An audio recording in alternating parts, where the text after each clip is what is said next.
Hey, what's going on, everybody? Icy Cat here. Last week's sneak peek reveal at PAX East gave us a little bit of new information on the operators, but left us completely in the dark on the new map. While we don't have any solid information, here's my best guesses at what we might be looking at for the next map.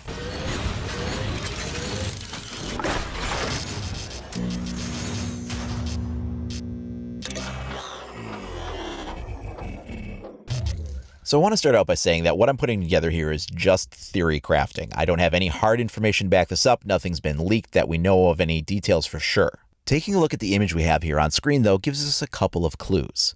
We have two prominent design elements. The first is the drifting sand that's scattered across the image. The second is underneath that sand, you can make out the surface of a road. This is an asphalt road, and you can see the dotted line that represents the dual lane split on it, so this is a trafficked road. This isn't like a gravel road or some little side dirt road.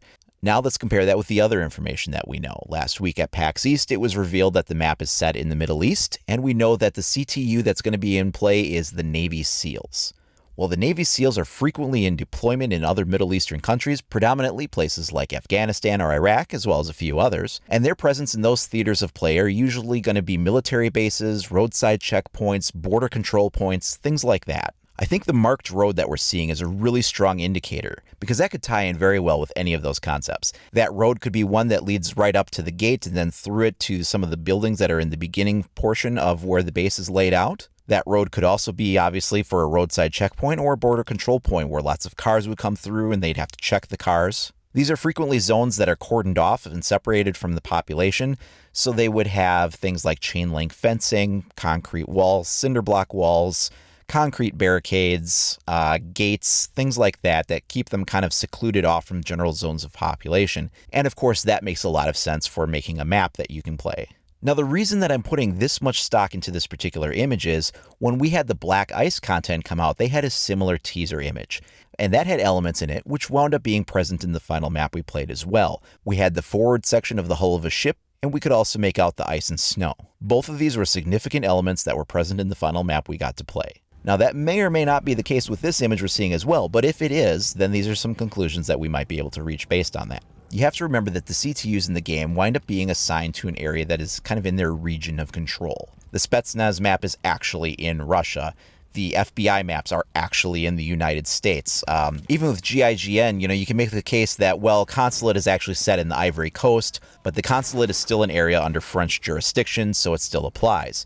Likewise here, we know that the Navy SEALs are involved, so that these military bases or checkpoints or border control points would all be things that would be in their zone of control that would make sense for them to operate in that. So what might a map like this look like? Well, if we're talking about a military base, it could really look like just about anything. You could have, all kinds of separate buildings or a few larger clustered buildings, something that connects all together.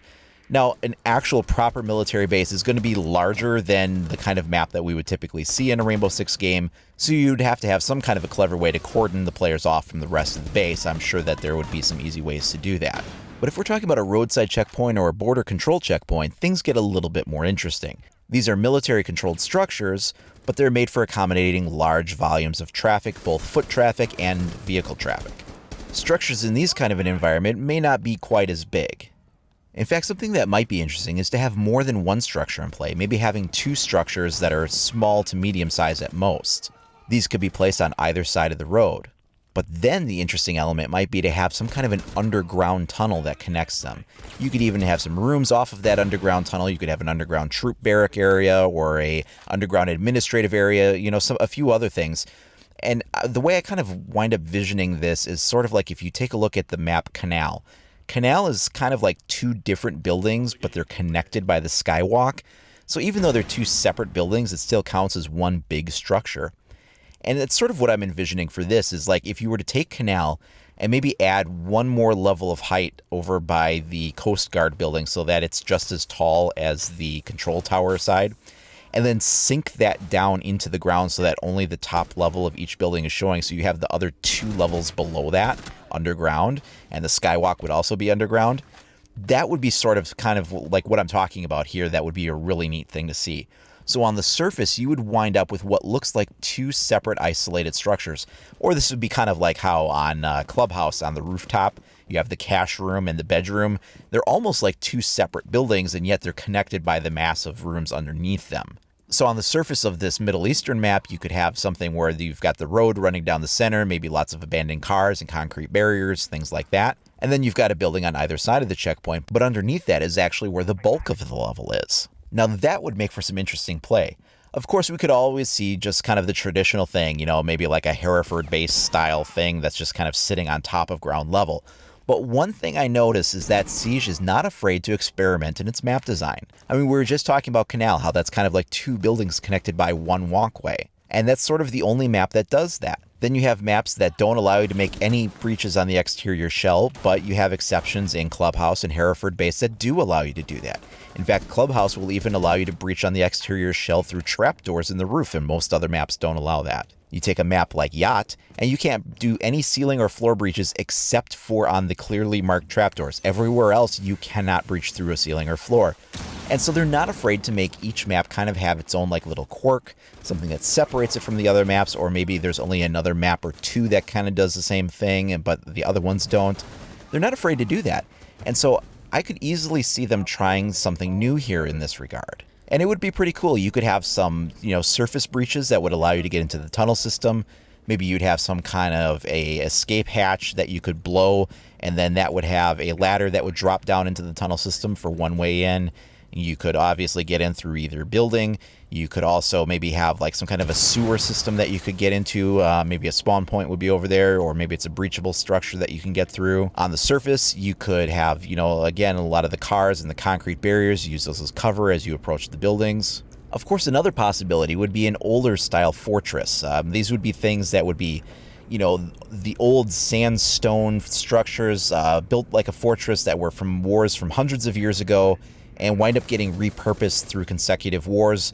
The modern military kind of claims them, takes them over again and repurposes them, but there's still that really, really old construction. And you do see some of that kind of thing in Afghanistan and Iraq and these other places. Now, if something like that were in play, this would be a much larger, denser structure. It would probably have limited breaches. It would probably be more vertical than what I was suggesting. It would be mostly above ground, I would think, with maybe a level below ground, but mostly I think we would be talking about an imposing vertical solid structure that you would see if that were the case then. And really, I could be wrong about any of this. It could be something completely different than my suggestions here. So what do you guys think the map will wind up being like?